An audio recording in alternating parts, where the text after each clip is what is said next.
ಎಲ್ಲರಿಗೂ ನಮಸ್ಕಾರ. Welcome to my channel. ನೋಡಿ, ಈ ತರಕಾರಿನ ನಾನು ಫಸ್ಟ್ ಟೈಮ್ ಮಾಡ್ತಿರೋದು. ತುಂಬಾ ಹೆಲ್ತ್ ಬೆನಿಫಿಟ್ಸ್ ಇದೆ ಲಿವರ್ಗೆ, ಮತ್ತು ಆ್ಯಂಟಿ ಬ್ಯಾಕ್ಟೀರಿಯಾ, ಫಂಗಸ್ ಇನ್ಫೆಕ್ಷನ್ ಆಗಿದ್ದರೆ, ಮತ್ತು ಬ್ರೈನ್ಗೂ ಅಷ್ಟೇ ತುಂಬಾ ಒಳ್ಳೆಯದು. ಈ ತರಕಾರಿ ಅಸ್ಸಾಂ ಕಡೆ ಅಥವಾ ಮೈಸೂರು ಕಡೆಯೂ ಇರುತ್ತೆ ಅಂತ ನಾನು ಕೇಳ್ಪಟ್ಟೆ. ಇದನ್ನು ಚೆನ್ನಾಗಿ ವಾಶ್ ಮಾಡಿ ಕಟ್ ಮಾಡಿಕೊಂಡು ಸ್ವಲ್ಪ ಉಪ್ಪನ್ನು ಸೇರಿಸ್ಕೊಂಡು ಖಾರದ ಪುಡಿ ಹಾಗೆ ಇಂಗು 1-2 ಸ್ಪೂನಷ್ಟು ರವೆನ ಹಾಕ್ಕೊತಾ ಇದ್ದೀನಿ. ಮೀಡಿಯಮ್ ರವೆ ಆದರೂ ಪರವಾಗಿಲ್ಲ ಅಥವಾ ಚಿರೋಟಿ ರವೆ ಆದರೂ ಪರವಾಗಿಲ್ಲ. ಒಂದು 10 ನಿಮಿಷ ಬಿಟ್ಟು ತವಾ ಮೇಲೆ ಫ್ರೈ ಮಾಡಿದ್ರೆ ಹಾಗಲಕಾಯಿ ಫ್ರೈ ರೆಡಿ ಆಗುತ್ತೆ. ತುಂಬ ಸುಲಭವಾಗಿ ಮಾಡ್ಕೋಬೋದು. ರುಚಿ ಅಂತೂ ತುಂಬಾ ಅದ್ಭುತವಾಗಿರುತ್ತೆ. ಆರೋಗ್ಯಕ್ಕೆ ತುಂಬಾ ಒಳ್ಳೆಯದು. ನಿಮಗೂ ಈ ತರಕಾರಿ ಸಿಕ್ಕಿದ್ರೆ ಖಂಡಿತ ಮಾಡ್ಕೊಳ್ಳಿ.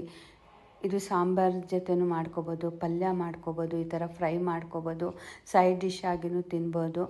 ತುಂಬಾ ರುಚಿಯಾಗಿರುತ್ತೆ. ಎಷ್ಟೆಲ್ಲ ಹೆಲ್ತ್ ಬೆನಿಫಿಟ್ಸ್ ಇದೆಯಲ್ವಾ.